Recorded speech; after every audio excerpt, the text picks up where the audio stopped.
நெல்லை ஒளிப்பதிவாளர்கள் நண்பர்கள் அறக்கட்டளை சார்பில் மாபெரும் இரத்த தான முகாம் பாளை அரசு மருத்துவமனை இரத்த வங்கி பிரிவில் வைத்து இன்று நடைபெற்றது. நெல்லை ஒளிப்பதிவாளர்கள் நண்பர்கள் அறக்கட்டளை நிறுவனர்கள் மகாதேவன், ஜூடுதாஸ், மதன் சுந்தர் ஆகியோர் வாழ்த்துரை வழங்கினர். பாளை அரசு மருத்துவக் கல்லூரி மருத்துவமனை முதல்வர் டாக்டர் ரேவதி பாலன் தலைமை தாங்கினார். சிறப்பு விருந்தினராக நெல்லை மாவட்ட ஆட்சியர் டாக்டர் சுகுமார் கலந்து கொண்டு இரத்த தான முகாமினை துவக்கி வைத்தார். பாளை அரசு மருத்துவமனை இரத்த வங்கி பிரிவு துறை தலைவர் டாக்டர் ரவிசங்கர் தலைமையிலான குழுவினர் இரத்தம் சேகரித்தனர்.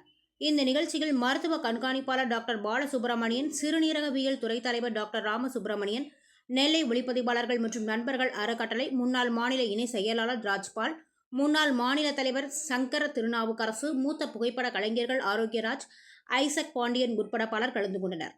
இந்த முகாமில் 50 யூனிட் இரத்தம் தானமாக வழங்கப்பட்டது. இரத்த தானம் வழங்கிய அனைவருக்கும் மாவட்ட ஆட்சியர் டாக்டர் சுகுமார் சான்றிதழ்கள் வழங்கினார்.